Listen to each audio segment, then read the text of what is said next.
When fans reflect on the musical genius of the Beatles, they almost always point to the magical chemistry between John, Paul, George, and Ringo. Yet behind nearly every iconic moment stood a fifth figure whose musical judgment, discipline, and intuition quietly shaped the band's identity: George Martin. He was the guiding hand, the master arranger, the calm adult presence in a room full of restless brilliance. And although his affection for the band never wavered, there were moments when their creative decisions didn't merely test him, they left a sting. These are not tales of fury or betrayal. They are stories of a producer watching his four gifted protégés drift apart, challenge authority, or quietly shut him out. In a collaboration as close as theirs, even one song could leave a lasting bruise. Here are 5 Beatles songs that, in different ways, wounded George Martin's pride, patience, and sense of purpose. 1. Only a Northern Song, 1967.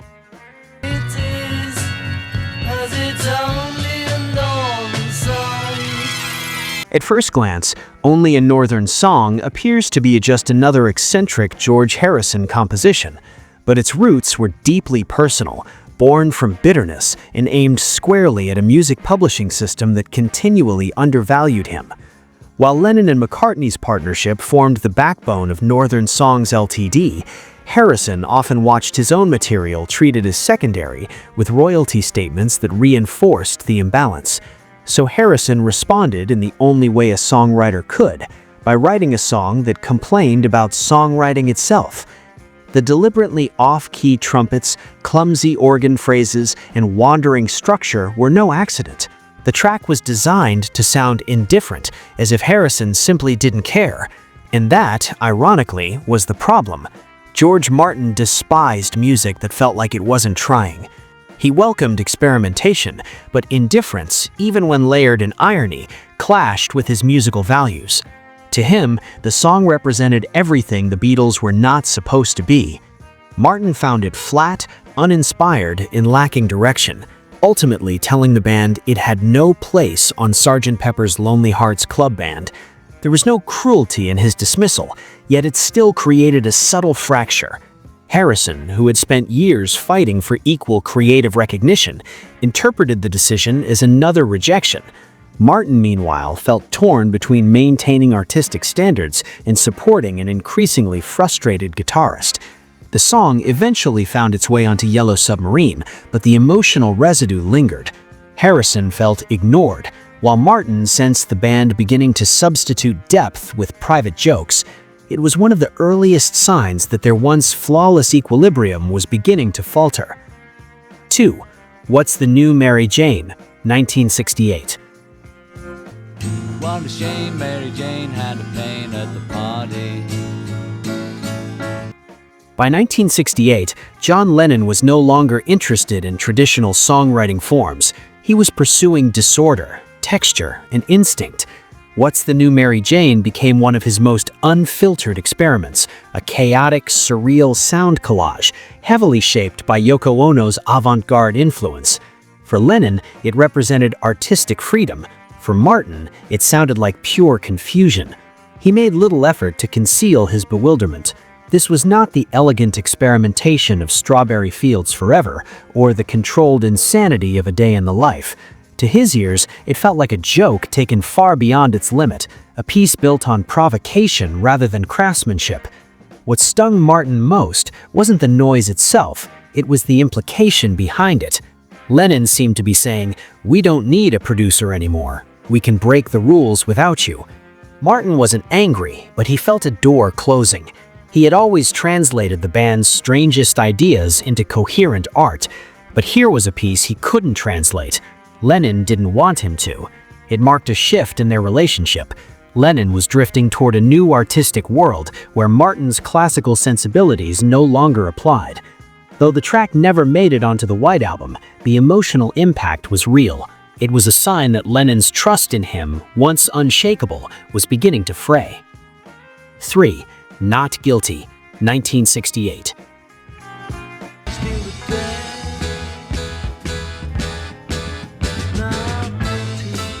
If Mary Jane wounded Martin creatively, Not Guilty struck him emotionally. George Harrison arrived at the White Album sessions with a song filled with sharpened edges and long-suppressed frustration. Not Guilty served as his quiet rebuttal to years of marginalization, a statement that he was not responsible for the band's internal collapse. The composition was strong, but the recording process descended into chaos. The group labored through 102 takes in search of the right arrangement. Tensions mounted, tempers flared. The studio, once a sanctuary of imagination, transformed into a battleground. Engineers grew weary, musicians became irritable, and Martin, typically the eye of the storm, began to feel himself unravel. He had always believed that discipline and patience could shape chaos into art, but Not Guilty refused to cooperate. Every take felt tighter, angrier, more fractious, as if the track itself refused to settle. After weeks of strain, Martin made the decision that hurt him almost as deeply as it hurt Harrison. He removed the song from the album. It wasn't personal, it wasn't a judgment of the song, it was a triage decision in a collapsing environment. But Harrison, who had already watched only a Northern song get sidelined, took the omission hard, and Martin felt that pain deeply. He knew he had widened the emotional distance between them, even if he had no alternative. 4. Obla Di Obla Da, 1968.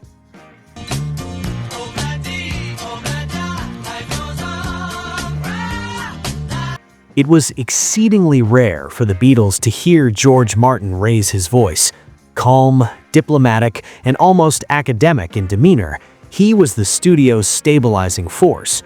That is why the events surrounding Obla Di Obla Da have become legendary. Paul McCartney was chasing absolute perfection. He didn't want a decent take, he wanted the take. The band endured endless repetitions as Paul altered tempo, revised harmonies, adjusted bass lines, and reshaped percussion patterns. Hours bled into days, and those days gradually thickened the tension in the room. Eventually, Martin reached his breaking point. He slammed the piano in frustration and shouted, "For God's sake, let's get this bloody thing done." It was an eruption built on years of pressure. Rising egos, fraying friendships, chaotic sessions, and the slow realization that he was losing control of the group he once guided effortlessly. Martin didn't despise the song itself. What he resented was what it represented. McCartney's perfectionism morphing into domination, the erosion of band unity, in a studio environment stripped of joy. Obla Di Obla Da marked the first time Martin felt truly powerless, and that hurt far more than the song itself. 5. Come Together, 1969. Come together right now. By mid-1969, John Lennon's relationship with George Martin had grown strained. Respect remained, but creative closeness had faded. When Lennon prepared to record Come Together, he delivered a stunning request. He wanted Glyn Johns, not George Martin, to produce it. To Martin, this wasn't just a preference, it was a message. You are no longer essential. Our sound can exist without you. We've outgrown the man who made us. It cuts so deeply because Martin had devoted years of his life to shaping the Beatles into the force they became. He wasn't just a producer, he was their mentor, their teacher, their arranger, their anchor. Although Lennon ultimately reconsidered and Martin went on to produce the entirety of Abbey Road, the scar remained. For the first time, Martin realized his place in the Beatles universe was no longer guaranteed. What these stories reveal is not resentment, but a subtler form of heartbreak. George Martin was not wounded by chords or lyrics, but what those songs came to symbolize. Each track carried a different emotional weight. Harrison's growing resentment, Lennon's drifting independence, Paul's increasingly suffocating perfectionism. the gradual collapse of studio unity, and the band's slow but steady separation from the man who had helped shape their sound from the very beginning. These songs hurt, not because they were imperfect, but because they pointed toward an inescapable truth. The Beatles were outgrowing the partnership that once united them. Through it all, George Martin remained composed, loyal, and professional. Yet the emotional history embedded within these recordings revealed the fragile humanity that existed beneath one of music's greatest legends.